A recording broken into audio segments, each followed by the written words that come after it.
ना तुम डोलो ना हम गिरते, रख लीनी हर मेरी।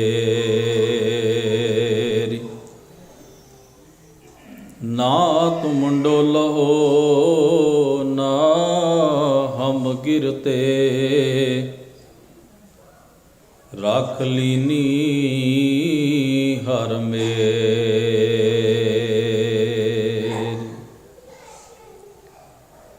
चवर तखत ਸਿੰਘਾਸਨ ਦੇ ਮਾਲਕ, ਸ਼ਬਦ ਸਰੂਪ ਧੰਨ ਧੰਨ ਗੁਰੂ ਗ੍ਰੰਥ ਸਾਹਿਬ ਸਤਿਗੁਰੂ ਸੱਚੇ ਪਾਤਸ਼ਾਹ ਮਹਾਰਾਜ ਜੀ ਦੇ ਸਜੇ ਹੋਏ ਪਾਵਨ ਦਰਬਾਰ ਦੀਆਂ ਹਾਜ਼ਰੀਆਂ ਭਰ ਰਹੀ ਗੁਰੂ ਸਵਾਰੀ ਸਾਧ ਸੰਗਤ ਜੀਓ,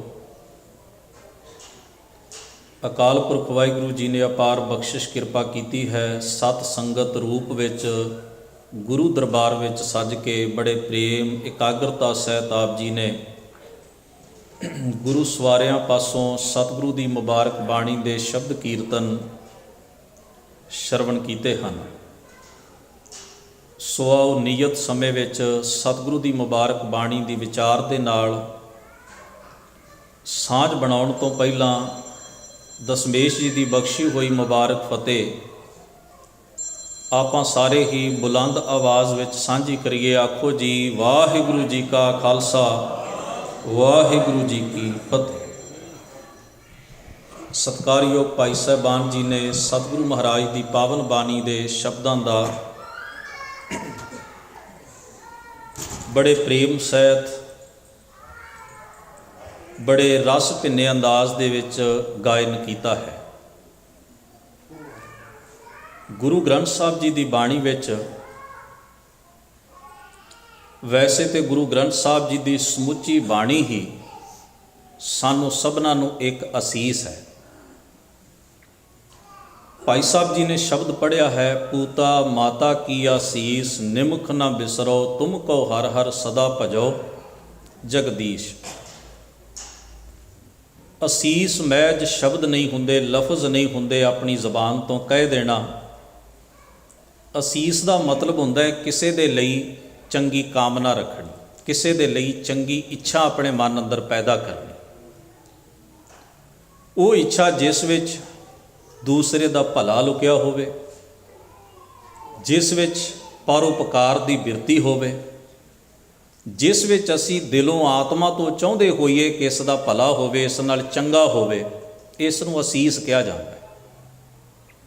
ਇਸੇ ਕਰਕੇ ਤੁਸੀਂ ਵੇਖੋ ਇਹਦਾ ਇੱਕ ਆਪੋਜਿਟ ਸ਼ਬਦ ਜਿਹੜਾ ਹੈ ਕਿ ਇਹਦਾ ਇੱਕ ਵਿਰੋਧੀ ਸ਼ਬਦ ਵੀ ਜਿਹੜਾ ਹੈ ਉਹ ਸਾਡੇ ਕਲਚਰ ਵਿੱਚ ਪ੍ਰਚਲਿਤ ਹੈ, ਉਹ ਹੈ ਬਦ ਅਸੀਸ ਦੇਣੀ। ਉਹਦਾ ਮਤਲਬ ਕੀ ਹੁੰਦਾ ਹੈ ਵੀ ਕਿਸੇ ਨੂੰ ਇਹ ਕਹਿਣਾ ਵੀ ਤੇਰੇ ਨਾਲ ਚੰਗਾ ਨਾ ਹੋਵੇ। ਕੋਈ ਵੀ ਐਸਾ ਲਫ਼ਜ਼ ਕਹਿ ਦੇਣਾ ਜਿਹੜਾ ਸਾਡੇ ਕੰਨਾਂ ਨੂੰ ਗਵਾਰਾ ਨਹੀਂ, ਚੰਗਾ ਨਹੀਂ ਲੱਗਦਾ, ਅਤੇ ਜੋ ਬੰਦਾ ਆਪਣੀ ਜ਼ਿੰਦਗੀ 'ਚ ਚਾਹੁੰਦਾ ਨਹੀਂ, ਜਿਹੜਾ ਬੰਦੇ ਨੂੰ ਕੁਰਾਹੇ ਪਾਉਣ ਵਾਲੀ ਭਾਵਨਾ ਵਿੱਚੋਂ ਨਿਕਲਿਆ ਹੋਵੇ, ਉਸ ਨੂੰ ਬਦ ਅਸੀਸ ਕਹਿ ਦਿੱਤਾ ਜਾਂਦਾ। ਸਤਿਗੁਰੂ ਮਹਾਰਾਜ ਨੇ ਬਾਣੀ ਦੇ ਵਿੱਚ ਅਸੀਸ ਸ਼ਬਦ ਕਈ ਥਾਂ 'ਤੇ ਵੱਖਰੇ ਵੱਖਰੇ ਰੂਪਾਂ ਦੇ ਵਿੱਚ ਵਰਤਿਆ।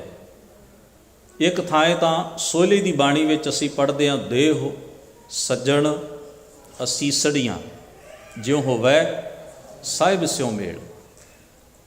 ਇਹ ਸ਼ਬਦ ਸਤਿਗੁਰੂ ਨੇ ਕਿਹਨਾਂ ਲਈ ਵਰਤਿਆ? ਸਤ ਸੰਗੀਆਂ ਲਈ, ਵੀ ਹੇ ਸਤ ਸੰਗੀ ਮਿੱਤਰੋ, ਮੈਨੂੰ ਐਸੀਆਂ ਅਸੀਸਾਂ ਦੇਵੋ, ਮੇਰੇ ਲਈ ਐਸੀ ਇੱਛਾ ਤੇ ਕਾਮਨਾ ਕਰੋ ਕਿ ਮੇਰਾ ਸਾਹਿਬ ਪਰਮੇਸ਼ਰ ਦੇ ਨਾਲ ਮੇਲ ਹੋ ਜਾਏ। ਹਾਲਾਂਕਿ ਅਸੀਂ ਇਹ ਪੰਕਤੀਆਂ ਆਮ ਤੌਰ ਦੇ ਉੱਤੇ ਖਿਮਾ ਕਰਨਾ ਕਿਸੇ ਦੇ ਚਲਾਣੇ ਲਈ ਹੀ ਰਾਖੂਆਂ ਰੱਖ ਲਈਆਂ ਨੇ, ਪਰ ਇਹਦਾ ਭਾਵ ਸਾਡੇ ਨਿੱਤ ਪ੍ਰਤੀ ਜੀਵਨ ਦੇ ਵਿੱਚ ਹੈ।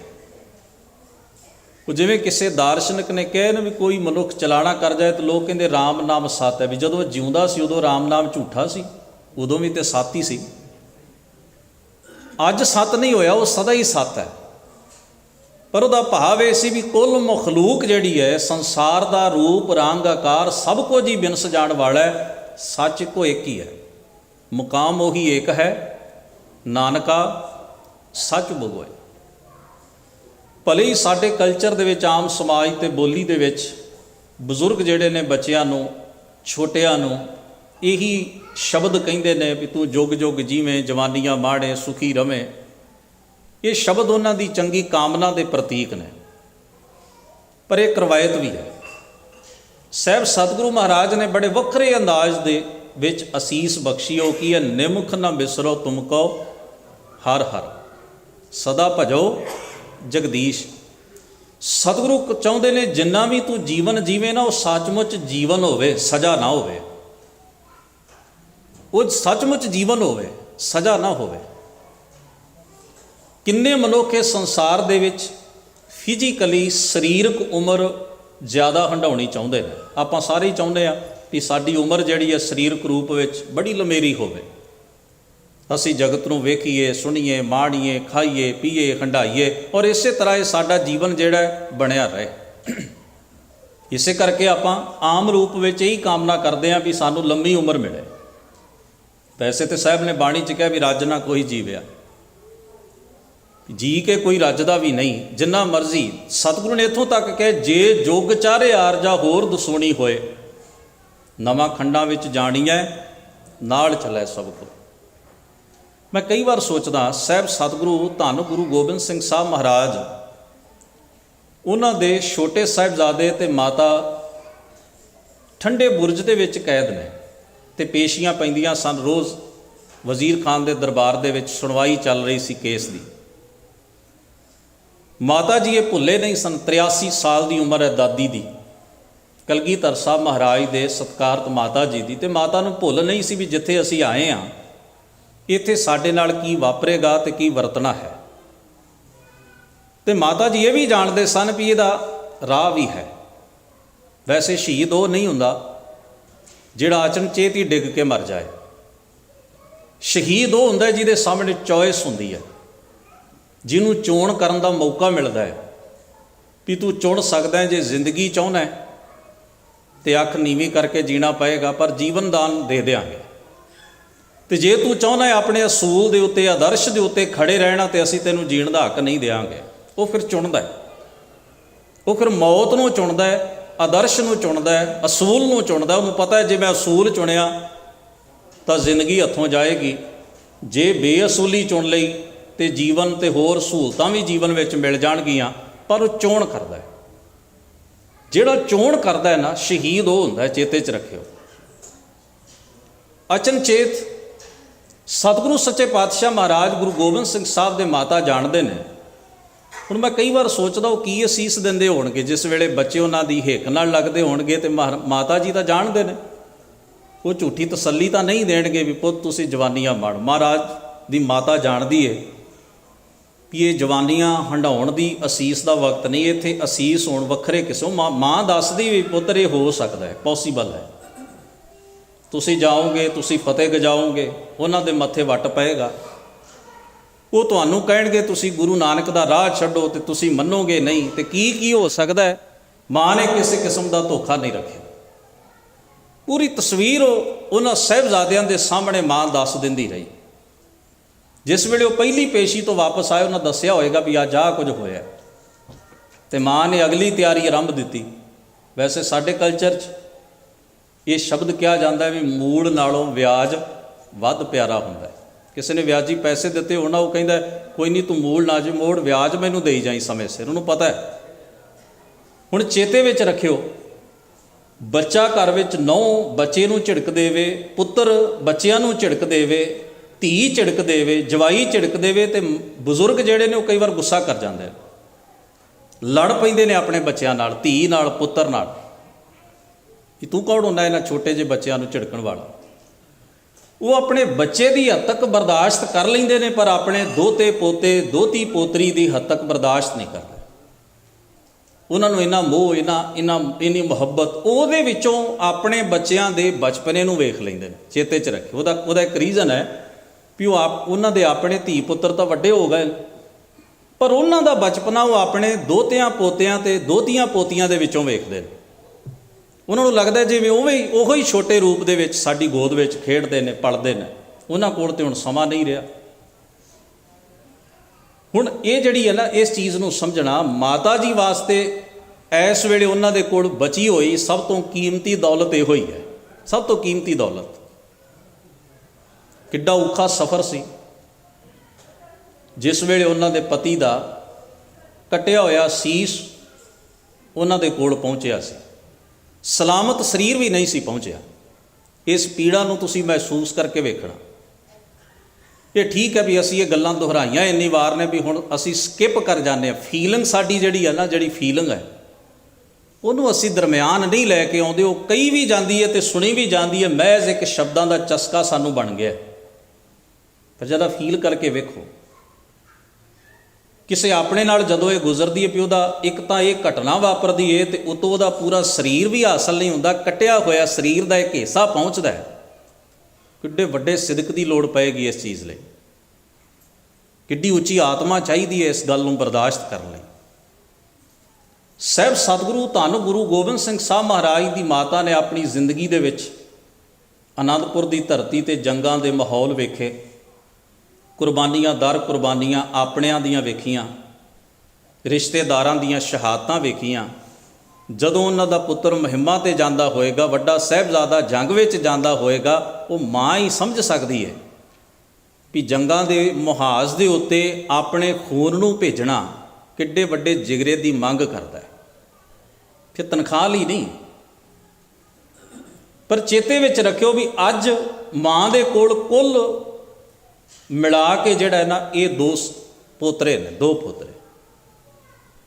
ਉਹਨਾਂ ਨੂੰ ਦੱਸਦੀ ਹੈ ਵੀ ਪੁੱਤ ਮੈਂ ਤੁਹਾਡੇ ਲਈ ਅਰਦਾਸ ਕਰਦੀ ਹਾਂ ਵੀ ਅਕਾਲ ਪੁਰਖ ਤੁਹਾਨੂੰ ਸਿਦਕ ਬਖਸ਼ੇ, ਤੁਹਾਨੂੰ ਉੱਚੀ ਸੁਰਤ ਬਖਸ਼ੇ, ਤੁਸੀਂ ਉਹਨਾਂ ਦੁੱਖਾਂ ਨਾਲ ਟਕਰਾ ਸਕੋ ਜਿਹੜੇ ਦੁੱਖ ਤੁਹਾਡੇ ਰਾਹ ਦੇ ਵਿੱਚ ਕੱਲ੍ਹ ਨੂੰ ਸਵੇਰੇ ਆਉਣ ਵਾਲੇ ਨੇ।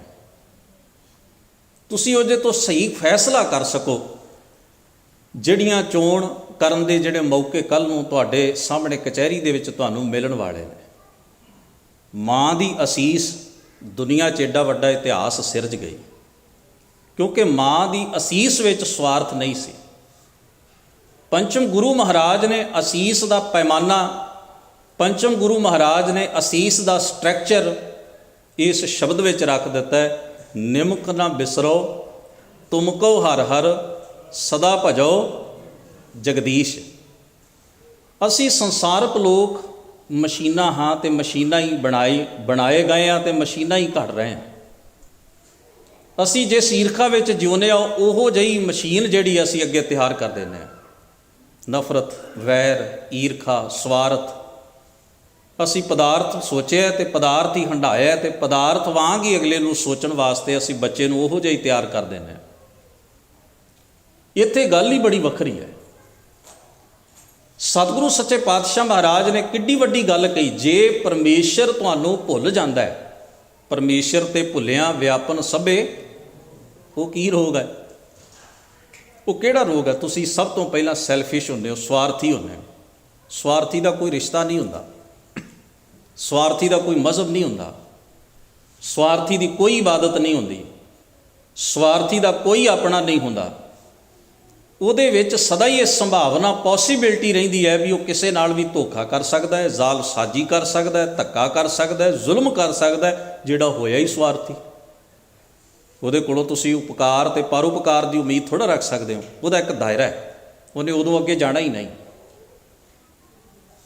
ਖਿਮਾ ਕਰਨਾ ਉਹਦਾ ਸਾਰਾ ਧਰਮ ਕਰਮ ਵੀ ਸਵਾਰਥ ਦੇ ਦਾਇਰੇ ਵਿੱਚ ਹੀ ਖੜ੍ਹਾ ਹੈ। ਉਹ ਆਪਣੇ ਗੁਰੂ ਨੂੰ, ਆਪਣੇ ਪਰਮੇਸ਼ਰ ਨੂੰ ਵੀ ਉਹਨਾਂ ਚਿਰ ਸਲਾਉਂਦਾ ਜਿੰਨਾ ਚਿਰ ਉਹਦਾ ਸਵਾਰਥ ਪੂਰਾ ਹੁੰਦਾ ਹੈ। ਨਹੀਂ ਤਾਂ ਉਹ ਕਹਿੰਦਾ ਇਹਦੇ ਤਾਂ ਪੱਲੇ ਹੀ ਕੱਖ ਨਹੀਂ, ਇਹ ਮੈਨੂੰ ਕੀ ਦੇ ਸਕਦਾ ਹੈ? ਮੈਂ 40 ਸਾਲ ਜਪਜੀ ਪੜ੍ਹਿਆ, ਮੈਨੂੰ ਕੀ ਮਿਲਿਆ?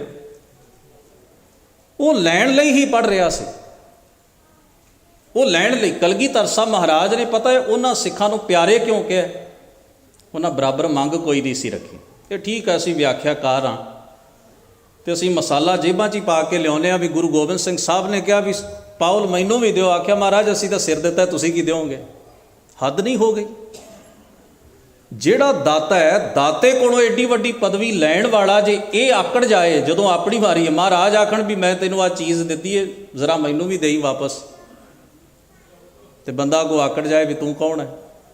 ਐਸਾ ਨਹੀਂ ਹੋ ਸਕਦਾ। ਪਿਆਰੇ ਦਾ ਮਤਲਬ ਹੀ ਇਹ ਸੀ, ਬਿਨਾਂ ਸ਼ਰਤ ਤੋਂ ਜਿਸ ਆਪਣਾ ਵਜੂਦ ਤੇਗ ਦੀ ਧਾਰ ਦੇ ਉੱਤੇ ਰੱਖ ਦਿੱਤਾ। ਅਤੇ ਸ੍ਰੀ ਦਸ਼ਮੇਸ਼ ਮਹਾਰਾਜ ਨੂੰ ਆਖਿਆ ਸਤਿਗੁਰੂ ਇਹ ਤਾਂ ਪਹਿਲਾਂ ਵੀ ਤੁਹਾਡਾ ਹੀ ਸੀ, ਇਹ ਤਾਂ ਤੁਹਾਡਾ ਹੀ ਨਜ਼ਰੇ ਅਨਾਇਤ ਹੈ ਕਿ ਤੁਸੀਂ ਅੱਜ ਇੰਨੇ ਭਰਵੇਂ ਇਕੱਠ 'ਚ ਸਾਨੂੰ ਮਾਣ ਦੇਣ ਲਈ ਸੱਦ ਲਿਆ। ਸਾਡਾ ਸੀ ਹੀ ਕਦੋਂ? ਹਮਰੀ ਜ਼ਾਤ ਪਾਤ ਗੁਰ ਸਤਗੁਰ ਹਮ ਵੇਚਿਓ ਸਿਰ ਗੁਰ ਕੇ। ਜਿਹੜੀ ਚੀਜ਼ ਤੁਸੀਂ ਵੇਚਦੇ ਹੋ ਉਹਦੇ ਤੇ ਹੱਕ ਜਤਾ ਸਕਦੇ ਹੋ, ਕਿਉਂਕਿ ਤੁਸੀਂ ਉਹਦਾ ਮੁੱਲ ਲਿਆ ਹੈ। ਆਪਾਂ ਦੁਕਾਨ 'ਤੇ ਜਾਂਦੇ ਹਾਂ, ਪੈਸੇ ਦਿੰਦੇ ਹਾਂ, ਚੀਜ਼ ਖਰੀਦ ਲੈਂਦੇ ਹਾਂ। ਹੁਣ ਜਿਹੜੀ ਚੀਜ਼ ਅਸੀਂ ਖਰੀਦ ਲਈ ਹੈ, ਦੁਕਾਨਦਾਰ ਨੇ ਵੇਚ ਦਿੱਤੀ ਹੈ, ਸਾਡੇ 'ਚ ਡੀਲ ਹੋ ਗਈ ਨਾ। ਹੁਣ ਉਹ ਪੈਸੇ ਵੀ ਜੇਬ 'ਚ ਪਾ ਲਵੇ ਤੇ ਆ ਕੇ ਆਹ ਚੀਜ਼ ਮੇਰੀ ਹੈ, ਤੁਸੀਂ ਕਹੋਗੇ ਆਪਣਾ ਤਾਂ ਸੌਦਾ ਹੋਇਆ, ਤੇਰੀ ਕਿਵੇਂ ਹੋ ਗਈ? ਤੈਨੂੰ ਇਹਦਾ ਮੁੱਲ ਮਿਲਿਆ। ਗੁਰੂ ਨੇ ਜੋ ਕੁਝ ਸਿੱਖ ਨੂੰ ਦਿੱਤਾ ਹੈ ਨਾ, ਉਹ ਇੱਕ ਡੀਲ ਹੈ, ਚੇਤੇ 'ਚ ਰੱਖਿਓ। ਉਹਦੇ ਵਿੱਚ ਅਸੀਂ ਗੁਰੂ ਨੂੰ ਆਪਣਾ ਮਨ ਅਤੇ ਆਪਣਾ ਵਜੂਦ ਸੌਂਪਣਾ ਹੁੰਦਾ, ਅਤੇ ਗੁਰੂ ਨੇ ਸਾਨੂੰ ਉਹ ਗੁਰਮੁਖੀ ਜੀਵਨ ਦੇਣਾ ਹੁੰਦਾ। ਇਸ ਤੋਂ ਬਿਨਾਂ ਇਹ ਕਾਰਜ ਤੋੜ ਹੀ ਨਹੀਂ ਸੀ ਚੜ੍ਹ ਸਕਦਾ, ਸਿਰੇ ਹੀ ਨਹੀਂ ਸੀ ਚੜ੍ਹ ਸਕਦਾ। ਖੈਰ, ਸਤਿਗੁਰੂ ਨੇ ਉਹਨਾਂ ਨੂੰ ਪਿਆਰੇ ਕਿਹਾ। ਪਿਆਰੇ ਦਾ ਮਤਲਬ ਕੀ ਹੁੰਦਾ ਹੈ? ਜਿੱਥੇ ਸੌਦਾ ਹੀ ਨਹੀਂ। ਪਿਆਰੇ ਦਾ ਮਤਲਬ ਕੀ ਹੈ? ਜਿੱਥੇ ਸ਼ਰਤ ਕੋਈ ਨਹੀਂ, ਬਿਨਾਂ ਸ਼ਰਤ ਆਪਣਾ ਵਜੂਦ ਜਿਹੜਾ। ਸਤਿਗੁਰੂ ਨੇ ਬਾਣੀ 'ਚ ਮੁਹੱਬਤ ਕਰਨ ਵਾਲਿਆਂ ਦੀ ਮਨੋ ਅਵਸਥਾ ਬਿਆਨ ਕੀਤੀ ਹੈ। ਜਿਸ ਪਿਆਰੇ ਸਿਉਨੇ ਤਿਸ ਆਗੈ ਮਰ ਚੱਲੀਐ, ਤ੍ਰਿਗ ਜੀਵਨ ਸੰਸਾਰ ਤਾਕੈ ਪਾਸ਼ੈ ਜੀਵਣਾ। ਗੁਰੂ ਅੰਗਦ ਸਾਹਿਬ ਮਹਾਰਾਜ ਫਰਮਾਉਂਦੇ, ਕਿਸ ਹੀ ਕੋਈ ਕੋਏ ਮੰਝ ਨਿਮਾਣੀ ਇੱਕ, ਤੂੰ ਕਿਉਂ ਨਾ ਮਰੀਜੈ ਰੋਏ, ਜਾਂ ਲੱਗ ਚੇਤ ਨਾ ਆਵਹੀ। ਸਾਹਿਬ ਸਤਿਗੁਰੂ ਤਾਂ ਇੱਥੋਂ ਤੱਕ ਕਹਿੰਦੇ ਨੇ, ਰੱਤੇ ਸੀ ਜੇ ਮੁਖ ਨਾ ਮੁੜਨ, ਜਿਨੀ ਸੰਝਾਤਾ ਸਾਈਂ। ਝੜ ਝੜ ਪਵੰਦੇ ਕੱਚੇ ਬਿਰਹੀ, ਕਦੇ ਜੁੜ ਗਏ ਕਦੇ ਟੁੱਟ ਗਏ। ਉਹ ਜਿਹੜੀ ਮਨੋ ਅਵਸਥਾ ਹੈ, ਉਹ ਸਵਾਰਥ ਘੇਰ ਕੇ ਲੈ ਆਉਂਦਾ ਹੈ, ਫਿਰ ਦੁਨੀਆਦਾਰੀ ਦਾ ਜ਼ੋਰ ਪੈਂਦਾ ਅਤੇ ਬੰਦਾ ਟੁੱਟ ਜਾਂਦਾ ਹੈ। ਉਹ ਕੱਚੇ ਬਿਰਹੀ ਨੇ। ਝੜ ਝੜ ਪਵੰਦੇ ਕੱਚੇ ਬਿਰਹੀ, ਜਿਨ੍ਹਾਂ ਕਾਰਨ ਆਏ, ਜਿਨ੍ਹਾਂ ਨੂੰ ਰਾਸ ਨਹੀਂ ਆਉਂਦਾ ਇਹ ਰਾਹ, ਉਹਨਾਂ ਦਾ ਇਹ ਜ਼ਿੰਦਗੀ ਦੇ ਵਿੱਚ ਦੌੜ ਭੱਜ ਬਣੀ ਰਹਿੰਦੀ ਹੈ। ਪਰ ਸਾਹਿਬ ਸਤਿਗੁਰੂ ਧੰਨ ਗੁਰੂ ਗੋਬਿੰਦ ਸਿੰਘ ਸਾਹਿਬ ਮਹਾਰਾਜ ਦੀ ਮਾਤਾ ਆਪਣੇ ਬੱਚਿਆਂ ਨੂੰ ਜੋ ਅਸੀਸ ਬਖਸ਼ ਰਹੀ ਹੈ, ਉਹ ਦੁਨੀਆ ਦੀ ਬਿਹਤਰੀਨ ਅਸੀਸ ਹੈ। ਅੱਜ ਤੱਕ ਕਿਸੇ ਮਾਂ ਨੇ ਅਸੀਸ ਆਪਣੇ ਬੱਚੇ ਨੂੰ ਦਿੱਤੀ ਨਹੀਂ ਹੋਏਗੀ ਤਾਰੀਖ ਦੇ ਅੰਦਰ। ਉਹਨੇ ਸਿਦਕ ਦੀ ਪਾਣ ਚਾੜ੍ਹ ਦਿੱਤੀ। ਬਜ਼ੁਰਗਾਂ ਦੇ ਇਤਿਹਾਸ ਨੂੰ ਬੱਚਿਆਂ ਦੇ ਨਕਸ਼ ਵਿੱਚ ਉਤਾਰ ਦਿੱਤਾ, ਜ਼ਿਹਨ ਵਿੱਚ ਉਤਾਰ ਦਿੱਤਾ। ਮਾਂ ਨੇ ਅਗਲੇ ਪੈਂਡੇ ਦੀ ਤਸਦੀਕ ਰੋਜ਼ ਹੀ ਕਰ ਦਿੱਤੀ ਸੀ ਵੀ ਕੱਲ੍ਹ ਕੀ ਹੋਏਗਾ ਅਤੇ ਇਹਦੇ ਲਈ ਤਿਆਰ ਰਹਿਣਾ। ਕੀ ਫਿਰ ਉਹ ਅਰਦਾਸ ਕਰਦੀ ਹੋਏਗੀ ਮਾਂ? ਜ਼ਰਾ ਸੋਚ ਕੇ ਵੇਖੋ। ਅਸੀਂ ਆਪਣੇ ਲੈਵਲ ਨਾਲ ਨਹੀਂ, ਮਾਤਾ ਜੀ ਦੇ ਪੱਧਰ ਦੇ ਉੱਤੇ ਜਾ ਕੇ ਸੋਚੀ ਮਾਂ ਕੀ ਅਰਦਾਸ ਬੱਚਿਆਂ ਨੂੰ ਭੇਜ ਕੇ ਆਖਰ ਉਹ ਅਕਾਲ ਪੁਰਖ ਦੇ ਯਾਦ ਵਿੱਚ ਜੁੜ ਕੇ ਕੁਝ ਨਾ ਕੁਝ ਤਾਂ ਕਾਮਨਾ ਕਰਦੀ ਹੋਏਗੀ ਨਾ। ਇਹ ਅਕਾਲ ਪੁਰਖ ਵਾਹਿਗੁਰੂ ਕੀ ਹੋਣਾ ਚਾਹੀਦਾ ਹੈ? ਸਤਿਗੁਰੂ ਸੱਚੇ ਪਾਤਸ਼ਾਹ ਗੁਰੂ ਅੰਗਦ ਧੰਨ ਗੁਰੂ ਅਰਜਨ ਸਾਹਿਬ ਮਹਾਰਾਜ ਨੇ ਫਰਮਾਇਆ ਵੀ ਇਵੇਂ ਦੀ ਇਬਾਦਤ ਵਾਲਾ ਜੀਵਨ ਤੇਰਾ ਬਣੇ, ਭਵਰ ਤੁਮਾਰਾ ਇਹ ਮਨ ਹੋਵੋ। ਕਿੱਡੀ ਬਾਕਮਾਲ ਉਦਾਹਰਣ ਹੈ ਜੀ। ਭਾਈ ਗੁਰਦਾਸ ਜੀ ਲਿਖਦੇ ਨੇ, ਕਹਿੰਦੇ ਵੀ ਜਿਹੜਾ ਭਵਰ ਹੈ ਨਾ, ਉਹ ਰੋਜ਼ ਫੁੱਲ ਦੇ ਵਿਚਕਾਰਲੇ ਹਿੱਸੇ, ਉਹਨੂੰ ਮਕਰੰਦ ਕਹਿੰਦੇ ਨੇ। ਫੁੱਲ ਖਿੜੇ ਹੋਏ ਫੁੱਲ ਨੂੰ ਤੁਸੀਂ ਵੇਖੋ, ਉਹਦਾ ਵਿਚਕਾਰਲਾ ਹਿੱਸਾ ਜਿੱਥੇ ਪੰਖੜੀਆਂ ਸਾਰੀਆਂ ਜਾ ਕੇ ਜੁੜੀਆਂ ਹੁੰਦੀਆਂ, ਉਹਦਾ ਜਿਹੜਾ ਬੇਸ ਹੈ ਉਹਨੂੰ ਕਹਿੰਦੇ ਨੇ ਮਕਰੰਦ। ਉਹ ਉੱਥੇ ਆ ਕੇ ਬੈਠਦਾ, ਰਸ ਪੀਂਦਾ, ਔਰ ਉਹਦੇ ਰਸ ਵਿੱਚ ਇੰਨਾ ਇੱਕ ਦਿਨ ਮਗਨ ਹੋ ਜਾਂਦਾ ਹੈ ਵੀ ਸੂਰਜ ਅਸਤ ਹੋਇਆ, ਫੁੱਲ ਨੇ ਆਪਣੀਆਂ ਪੰਖੜੀਆਂ ਸਮੇਟ ਲਈਆਂ, ਉਹਦਾ ਦਮ ਘੁੱਟਿਆ ਅਤੇ ਉੱਥੇ ਹੀ ਉਹ ਕੁਰਬਾਨ ਹੋ ਗਿਆ। ਉਸ ਸਵਾਦ, ਉਸ ਚਸਕੇ ਦੇ ਵਿੱਚ, ਉਸ ਆਨੰਦ ਦੇ ਵਿੱਚ ਉਹ ਇੰਨਾ ਮਗਨ ਸੀ ਵੀ ਉਹਨੂੰ ਵਕਤ ਦਾ ਖਿਆਲ ਹੀ ਨਾ ਰਿਹਾ ਕਿ ਹੁਣ ਮੈਨੂੰ ਉੱਡ ਕੇ ਵਾਪਸ ਚਲੇ ਜਾਣਾ ਚਾਹੀਦਾ। ਭਾਈ ਸਾਹਿਬ ਤਾਂ ਇਹ ਵੀ ਉਦਾਹਰਣ ਦਿੰਦੇ ਨੇ, ਕਹਿੰਦੇ ਨੇ ਬਾਣੀ ਨੂੰ ਪੜ੍ਹੋ, ਗੁਰੂ ਦੇ ਉਪਦੇਸ਼ ਦੀ ਵਿਚਾਰ ਕਰਦੇ ਰਹੋ। ਹੋ ਸਕਦਾ ਕਿਤੇ ਭਵਰੇ ਵਰਗੀ ਮਨੋ ਅਵਸਥਾ ਤੁਹਾਡੀ ਵੀ ਬਣ ਜਾਏ। ਤੁਸੀਂ ਵਕਤ ਭੁੱਲ ਜਾਓ, ਤੁਸੀਂ ਵੀ ਵਾਪਸ ਪਰਤਣਾ ਭੁੱਲ ਜਾਓ, ਤੁਸੀਂ ਵੀ ਟੁੱਟਣਾ ਭੁੱਲ ਜਾਓ, ਤੁਸੀਂ ਵੀ ਸਵਾਰਥ ਭੁੱਲ ਜਾਓ ਅਤੇ ਤੁਸੀਂ ਨਿਰਸਵਾਰਥ ਹੋ ਕੇ ਗੁਰੂ ਵਾਲੇ ਹੀ ਹੋ ਜਾਓ। ਐਸੀ ਮਨੋ ਅਵਸਥਾ ਤੁਹਾਡੇ 'ਤੇ ਵੀ ਆ ਸਕਦੀ ਹੈ। ਤੇ ਗੁਰੂ ਅਰਜਨ ਸਾਹਿਬ ਮਹਾਰਾਜ ਕਹਿੰਦੇ, ਭਵਰ ਤੁਮਾਰਾ ਇਹ ਮਨ ਹੋਵੋ, ਹਰ ਚਰਨਾ ਹੋ ਕੌਲਾ। ਧੰਨ ਗੁਰੂ ਅਰਜਨ ਸਾਹਿਬ ਮਹਾਰਾਜ ਸੱਚੇ ਪਾਤਸ਼ਾਹ ਖੁਦ 3 ਭਾਈ ਸਨ। ਸਭ ਤੋਂ ਵੱਡੇ ਨੇ ਬਾਬਾ ਪ੍ਰਿਥੀ ਚੰਦ, ਉਸ ਤੋਂ ਛੋਟੇ ਨੇ ਬਾਬਾ ਮਹਾਦੇਵ, ਅਤੇ ਸਭ ਤੋਂ ਛੋਟੇ ਆਪ ਗੁਰੂ ਅਰਜਨ ਸਾਹਿਬ ਮਹਾਰਾਜ। ਔਰ ਉਹ ਸਨੇਹ, ਉਹ ਮੁਹੱਬਤ, ਉਹ ਪ੍ਰੇਮ ਪਰਿਵਾਰ ਵਿੱਚ ਸਭਨਾਂ ਨੂੰ ਬਰਾਬਰ ਮਿਲਿਆ। ਮੈਂ ਕਈ ਵਾਰ ਸੋਚਦਾ ਗੁਰੂ ਅਰਜਨ ਸਾਹਿਬ ਮਹਾਰਾਜ ਨੂੰ ਆਪਣੇ ਵੱਡੇ ਭਾਈਆਂ ਦੇ ਮੁਕਾਬਲੇ ਦੇ ਉੱਤੇ ਘੱਟ ਸਮਾਂ ਮਿਲਿਆ ਹੈ ਆਪਣੇ ਮਾਤਾ ਪਿਤਾ ਤੇ ਆਪਣੇ ਨਾਨਾ ਗੁਰੂ ਦੇਵ ਦੀ ਸੰਗਤ ਮੰਨਣ ਦਾ। ਉਮਰ ਦਾ ਲਿਹਾਜ਼ ਫਰਕ ਪੈ ਜਾਂਦਾ ਹੈ। ਗੋਇੰਦਵਾਲ ਦੀ ਧਰਤੀ ਤੇ ਗੁਰੂ ਅਰਜਨ ਸਾਹਿਬ ਮਹਾਰਾਜ ਦਾ ਪ੍ਰਕਾਸ਼ ਹੋਇਆ ਹੈ ਬੀਬੀ ਭਾਨੀ ਜੀ ਦੀ ਕੁੱਖੋਂ। ਗੁਰੂ ਰਾਮਦਾਸ ਮਹਾਰਾਜ ਦੇ ਗ੍ਰਹਿ ਵਿਖੇ ਭੱਟਾਂ ਨੇ ਬਾ ਕਮਾਲ ਇੱਕ ਪੰਕਤੀ ਵਿੱਚ ਉਹਨਾਂ ਦੇ ਜੀਵਨ ਦਾ ਬੜਾ ਵੱਡਾ ਨਕਸ਼ਾ ਪੇਸ਼ ਕਰ ਦਿੱਤਾ। ਕਹਿਣ ਲੱਗੇ, ਤੈਂ ਜਨਮਤ ਗੁਰਮਤ ਬ੍ਰਹਮ ਪਛਾਣਿਓ। ਹੇ ਗੁਰੂ ਅਰਜਨ ਸਾਹਿਬ ਮਹਾਰਾਜ, ਜਨਮ ਤੋਂ ਹੀ ਗੁਰੂ ਦੀ ਮੱਤ ਮਿਲ ਗਈ। ਗੁਰੂ ਅਮਰਦਾਸ ਮਹਾਰਾਜ ਦੀ ਗੋਦ ਵਿੱਚ ਪਲਣ ਦਾ ਸੁਭਾਗ ਮਿਲਿਆ। ਨਾਨਾ ਸਤਿਗੁਰੂ ਮਹਾਰਾਜ ਦੀ ਹਜ਼ੂਰੀ ਵਿੱਚ ਵਿਚਰਨ ਦਾ ਸਬੱਬ ਬਣਿਆ ਤੇ ਪਿਤਾ ਗੁਰੂ ਧੰਨ ਗੁਰੂ ਰਾਮਦਾਸ ਮਹਾਰਾਜ ਸੱਚੇ ਪਾਤਸ਼ਾਹ ਤੇ ਬੀਬੀ ਭਾਨੀ ਐਸੀਆਂ ਮਹਾਨ ਸ਼ਖਸੀਅਤਾਂ ਦੀ ਗੋਦੀ ਵਿੱਚ ਪਲਣਾ, ਉਹਨਾਂ ਦੇ ਪਰਿਵਾਰ 'ਚ ਜਨਮ ਲੈ ਕੇ ਤੇ ਉਹ ਮਾਹੌਲ ਮਿਲਣਾ ਬੜੀ ਵੱਡੀ ਖੁਸ਼ਨਸੀਬੀ ਸੀ। ਔਰ ਇਹ ਮਾਹੌਲ ਬਾਬਾ ਪਿਰਥੀ ਚੰਦ ਨੂੰ ਵੀ ਮਿਲਿਆ। ਜੇ ਮੈਂ ਬਹੁਤੀ ਵਧਾ ਕੇ ਗੱਲ ਨਾ ਵੀ ਕਰਾਂ ਤੇ ਇੰਨਾ ਕੁ ਤੇ ਫਰਕ ਜ਼ਿੰਦਗੀ ਦੇ ਵਿੱਚ ਹੈ ਵੀ ਬਾਬਾ ਪਿਰਥੀ ਚੰਦ ਜੀ ਉਹ ਮੁਕਾਮ ਜ਼ਿੰਦਗੀ 'ਚ ਹਾਸਲ ਨਹੀਂ ਕਰ ਸਕੇ ਜੋ ਗੁਰੂ ਅਰਜਨ ਸਾਹਿਬ ਮਹਾਰਾਜ ਨੇ ਕੀਤਾ। ਹਾਂ, ਇਹ ਗੱਲ ਵੱਖਰੀ ਵੀ ਅਸੀਂ ਕਈ ਵਾਰ ਸ਼ਬਦ ਵੀ ਬੜੇ ਭਾਰੇ ਵਰਤ ਲੈਂਦੇ ਹਾਂ, ਖਾਸ ਤੌਰ 'ਤੇ ਗੁਰੂ ਔਲਾਦ ਦੇ ਪ੍ਰਤੀ। ਉਹ ਸਾਡਾ ਲਫ਼ਜ਼ ਇੱਦਾਂ ਵੱਡਾ ਹੁੰਦਾ ਵੀ ਜਿਵੇਂ ਅਸੀਂ ਆਪ ਬੜੇ ਪਹੁੰਚੇ ਹੋਏ ਹੋਈਏ ਤੇ ਉਹ ਤਾਂ ਥੱਲੇ ਰਹਿ ਗਏ ਨੇ, ਨੀਵੇਂ ਰਹਿ ਗਏ ਨੇ। ਤੇ ਜਿੱਥੋਂ ਅਸੀਂ ਇਹ ਚੀਜ਼ਾਂ ਪੜ੍ਹਦੇ ਹਾਂ ਨਾ, ਉਹਨਾਂ ਕਵੀਆਂ ਨੇ ਵੀ ਇਹਨਾਂ ਨੂੰ ਕੱਚੀ ਲੱਸੀ ਵਾਂਗ ਵਧਾ ਕੇ ਪੇਸ਼ ਕੀਤਾ ਸੀ। ਉਹਨਾਂ ਨੇ ਗੁਰੂ ਅਰਜਨ ਸਾਹਿਬ ਦੇ ਜੀਵਨ ਦੇ ਜਿੰਨੇ ਵੀ ਕਾਰਜ ਸਨ ਉਹਨਾਂ ਨੂੰ ਨਿੱਜੀ ਝਗੜੇ ਹੀ ਬਣਾ ਕੇ ਦੁਨੀਆ ਸਾਹਮਣੇ ਰੱਖਿਆ। ਕਿ ਬਾਬਾ ਪਿਰਥੀ ਚੰਦ ਨੇ ਫੌਜ ਚੜਾਈ ਤੇ ਫੌਜ ਆ ਗਈ, ਵੀ ਫੌਜ ਤਾਂ ਵਿਹਲੀ ਬੈਠੀ ਆ ਵੀ ਭਰਾਵਾਂ ਦੀ ਲੜਾਈ 'ਚ ਜਾ ਕੇ ਲੱਤਾਂ ਡਾਉਂਦੀ ਰਵੇ। ਸਮੇਂ ਦੀ ਸ਼ਾਹੀ ਨਾਲ ਟਕਰਾ ਜਾਣ ਵਾਲੇ ਇਨਕਲਾਬੀ ਕਾਰਜ ਨੂੰ ਦੋ ਭਰਾਵਾਂ ਦੀ ਲੜਾਈ ਬਣਾ ਕੇ ਸਾਡੇ ਕਵੀਆਂ ਤੇ ਲਿਖਿਆਰਾਂ ਨੇ ਇਵੇਂ ਪੇਸ਼ ਕਰ ਦਿੱਤਾ ਵੀ ਗੁਰੂ ਸਾਹਿਬ ਦੀ ਤੇ ਸਾਰੀ ਲੜਾਈ ਨਿੱਜੀ ਹੈ, ਘਰ ਦੀ ਲੜਾਈ ਹੈ। ਪਿਰਥੀ ਚੰਦ ਆ ਕੇ ਤੇ ਸੁਲੀ ਖਾਨ ਆ ਜਾਂਦਾ, ਪਿਰਥੀ ਚੰਦ ਆ ਕੇ ਤੇ ਸੁਲਭੀ ਖਾਨ ਆ ਜਾਂਦਾ। ਬਾਦਸ਼ਾਹ ਦੇ ਤਾਂ ਵਿਚਾਰੇ ਦਾ ਕਸੂਰ ਹੀ ਕੋਈ ਨਹੀਂ। ਇਹ ਪੈਟਰਨ ਹੈ ਜਿਹੜਾ ਸਾਨੂੰ ਦੇ ਦਿੱਤਾ ਗਿਆ। ਨਹੀਂ, ਗੁਰੂ ਅਰਜਨ ਸਾਹਿਬ ਦੇ ਜੀਵਨ ਨੂੰ ਥੋੜ੍ਹਾ ਗੌਰ ਨਾਲ ਪੜ੍ਹ ਕੇ ਵੇਖੋ। ਜਦੋਂ ਗੁਰੂ ਅਰਜਨ ਸਾਹਿਬ ਸੱਚੇ ਪਾਤਸ਼ਾਹ ਮਹਾਰਾਜ ਦੇ ਵਿਰੋਧੀਆਂ ਦੀ ਤੁਸੀਂ ਲਿਸਟ ਪੜ੍ਹੋਗੇ ਨਾ, ਤੁਸੀਂ ਹੈਰਾਨ ਰਹਿ ਜਾਓਗੇ ਵੀ ਜ਼ਮਾਨਾ ਹੀ ਇੱਕ ਪਾਸੇ ਹੋਇਆ ਖੜਾ, ਜਿਨ੍ਹਾਂ ਦੀ ਤੰਦ ਨਹੀਂ ਨਾ ਰਲਦੀ ਆਪਸ 'ਚ। ਜਿਹੜੇ ਬ੍ਰਾਹਮਣ ਤੇ ਕਾਜ਼ੀ ਕਦੇ ਇਕੱਠੇ ਨਹੀਂ ਸਨ ਬੈਠੇ, ਉਹ ਗੁਰੂ ਅਰਜਨ ਸਾਹਿਬ ਦੇ ਖਿਲਾਫ ਜੋਟੀ ਬਣਾ ਕੇ ਖੜੇ ਨੇ। ਸਖੀ ਸਰਵਰੀਏ ਖੜੇ ਨੇ। ਬੀਰਬਲ ਮਰਦਾ ਗਿਆ ਪਰ ਜਾਂਦਾ ਕੰਡੇ ਬੀਜ ਗਿਆ, ਜਿਹਦੇ ਟੋਟਕੇ ਅੱਜ ਵੀ ਸਿੱਖ ਸਟੇਜਾਂ 'ਤੇ ਸੁਣਾਉਣ ਤੋਂ ਅਸੀਂ ਗੁਰੇਜ਼ ਨਹੀਂ ਕਰਦੇ ਜੀ। ਉਹ ਦਲੀਲ ਦਾ ਬੜਾ ਬਾਦਸ਼ਾਹ। ਭਾਈ ਗੁਰਦਾਸ ਦੀਆਂ ਦਲੀਲਾਂ ਦੀਆਂ ਵਜ਼ਨ ਦੇ ਸਾਹਮਣੇ ਬੀਰਬਲ ਦੀ ਵਿਚਾਰੇ ਦੀ ਔਕਾਤ ਹੀ ਕੀ ਸੀ। ਇੱਕ ਦਹੇਜ ਵਿੱਚ ਆਇਆ ਹੋਇਆ ਬੰਦਾ ਸਾਨੂੰ ਇੰਨਾ ਪਿਆਰਾ ਲੱਗਣ ਲੱਗ ਪਿਆ। ਖੈਰ, ਜਿਸ ਨੇ ਸਾਰੀ ਉਮਰ ਬਾਦਸ਼ਾਹਾਂ ਦੀ ਚਾਪਲੂਸੀ ਤੇ ਜੀ ਹਜ਼ੂਰੀ ਕਰਕੇ ਏਡੇ ਮੁਕਾਮ ਹਾਸਲ ਕੀਤੇ ਹੋਣ, ਜਿਸ ਸਮੇਂ ਦੀ ਸ਼ਾਹੀ ਨੇ ਉਹਦੇ ਆਪਣੇ ਮਜ਼ਹਬ ਦਾ ਮਲੀਆ ਮੇਟ ਕਰਨ ਵਾਸਤੇ ਅੱਤ ਚੁੱਕੀ ਰੱਖੀ ਹੋਵੇ ਤੇ ਬੀਰਬਲ ਕੁਸਕੇ ਵੀ ਨਾ ਤੇ ਉਹਦੇ ਮੂੰਹੋਂ ਦਲੀਲ ਵੀ ਨਾ ਨਿਕਲੇ ਤੇ ਸਿੱਖ ਉਹਦੀ ਗੱਲ ਕਰਨ ਵੀ ਬੀਰਬਲ ਦਲੀਲਾਂ ਦਾ ਬਾਦਸ਼ਾਹ ਸੀ। ਅਸੀਂ ਉਹ ਬਾਜ਼ਾਰ 'ਚ ਵਿਕਦੀਆਂ 10 ਰੁਪਈਆਂ ਦੀ ਕਿਤਾਬਾਂ ਦੇ ਮੁਹਤਾਜ ਹੋ ਗਏ। ਭਾਈ ਗੁਰਦਾਸ ਪੜ੍ਹਿਆ। ਭਾਈ ਗੁਰਦਾਸ ਜੀ ਗੁਰਮਤਿ ਦੇ ਇੱਕ ਅਕੀਦੇ ਨੂੰ ਸਪਸ਼ਟ ਕਰਨ ਲਈ ਆਪਣੇ ਇੱਕ ਕਵਿਤ ਵਿੱਚ 4 ਤੋਂ 8 12 ਦਲੀਲਾਂ ਪਰੋ ਕੇ ਰੱਖ ਦਿੰਦੇ ਨੇ। 4 ਪੰਕਤੀਆਂ ਹੁੰਦੀਆਂ ਨੇ ਇੱਕ ਕਵਿਤ ਦੀਆਂ। ਅਸੀਂ ਆਪਣੇ ਲਿਖਿਆਰਾਂ ਨੂੰ ਪੜ੍ਹਿਆ ਹੀ ਨਹੀਂ। ਸਾਡੀ ਤਰਾਸ ਦੀ ਸਭ ਤੋਂ ਵੱਡੀ ਇਹ ਹੈ।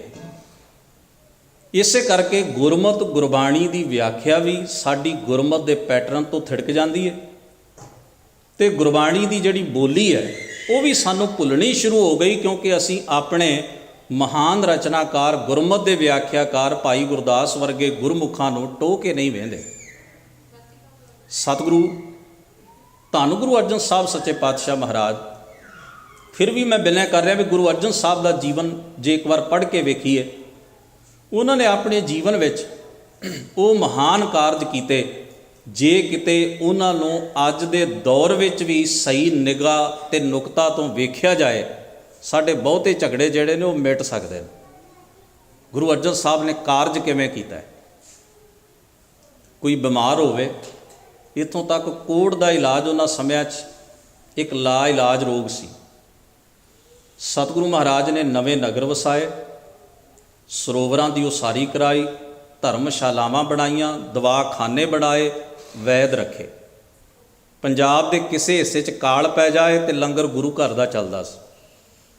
ਸਤਿਗੁਰੂ ਮਹਾਰਾਜ ਸੱਚੇ ਪਾਤਸ਼ਾਹ ਨੇ ਆਪਣੇ ਜੀਵਨ 'ਚ ਪੰਜਾਬ ਦੀ ਧਰਤੀ ਦੇ ਉੱਤੇ ਇੰਨਾ ਧਰਮ ਪ੍ਰਚਾਰ ਕੀਤਾ, ਵੱਖ-ਵੱਖ ਸ਼੍ਰੇਣੀਆਂ ਤੇ ਮਜ਼ਹਬਾਂ ਦੇ ਲੋਕ ਜਿਹੜੇ ਸਨ ਉਹ ਸਿੱਖੀ ਧਾਰਨ ਕਰਨ ਨੂੰ ਮਾਣ ਦੀ ਗੱਲ ਸਮਝਣ ਲੱਗ ਪਏ ਸਨ।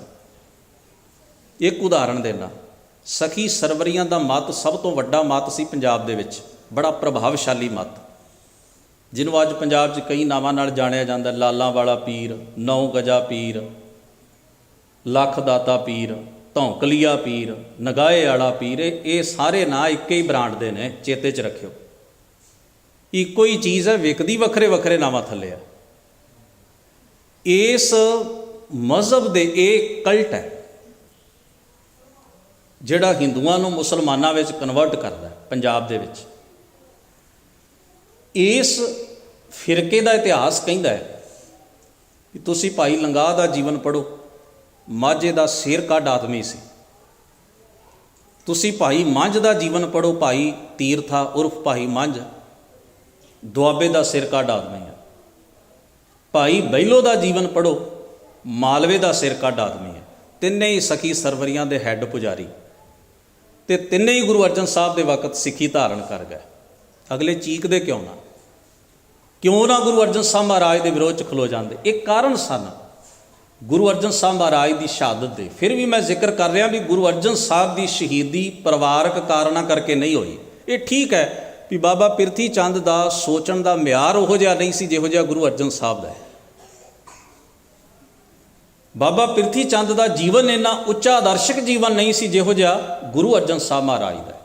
ਤੇ ਮੈਂ ਉਦਾਹਰਣ ਇਹ ਦੇਣੀ ਚਾਹ ਰਿਹਾ ਵੀ ਇੱਕੇ ਹੀ ਮਾਂ ਦੀ ਕੁੱਖ ਤੋਂ ਜਨਮ ਲਿਆ, ਇੱਕੋ ਹੀ ਪਰਿਵਾਰ ਮਿਲਿਆ, ਇੱਕੋ ਹੀ ਇਨਵਾਇਰਮੈਂਟ ਮਾਹੌਲ ਮਿਲਿਆ, ਇੱਕੋ ਹੀ ਗੁਰਮਤ ਮਿਲੀ ਹੈ, ਪਰ ਦ੍ਰਿਸ਼ਟੀਕੋਣ ਦਾ ਫਰਕ ਹੈ।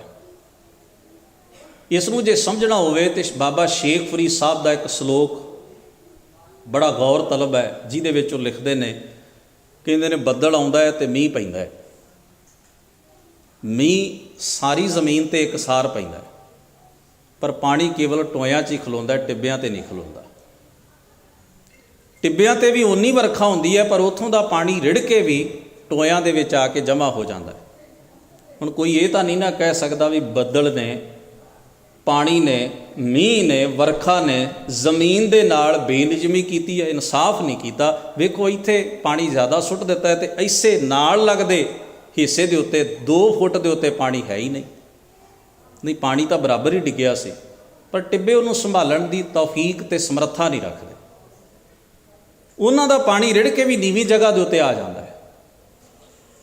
ਕਿਸੇ ਦੀ ਚੰਗੀ ਭਾਵਨਾ ਨੂੰ ਫਲ ਉਦੋਂ ਲੱਗਦਾ ਹੈ ਜਦੋਂ ਉਸ ਨੂੰ ਗ੍ਰਹਿਣ ਕਰਨ ਦੀ ਤਾਕਤ ਤੁਹਾਡੇ ਅੰਦਰ ਹੁੰਦੀ ਹੈ। ਭਾਵ ਬਖਸ਼ਿਸ਼ ਤਾਂ ਇੱਕੋ ਜਿਹੀ ਹੈ, ਪਰ ਉਸ ਨੂੰ ਲਿਆ ਨਿਮਰਤਾ ਦੇ ਵਿੱਚ ਜਾਂਦਾ ਹੈ।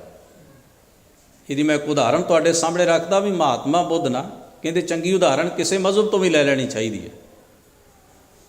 ਮਹਾਤਮਾ ਬੁੱਧ ਪਹਿਲੀ ਵਾਰ ਜਿਸ ਵੇਲੇ ਆਪਣੇ ਨਗਰ ਦੇ ਵਿੱਚ ਆਏ, ਬਾਹਰ ਬਾਗ ਵਿੱਚ ਆ ਕੇ ਉਤਾਰਾ ਕਰ ਲਿਆ। ਜਦੋਂ ਘਰੋਂ ਗਏ ਸਨ ਗੌਤਮ ਸਨ, ਅੱਜ ਮੁੜ ਕੇ ਆਏ ਤੇ ਮਹਾਤਮਾ ਬੁੱਧ ਸਨ। ਜੀਵਨ ਦਾ ਪਲਟਾ ਸੀ ਇਹ।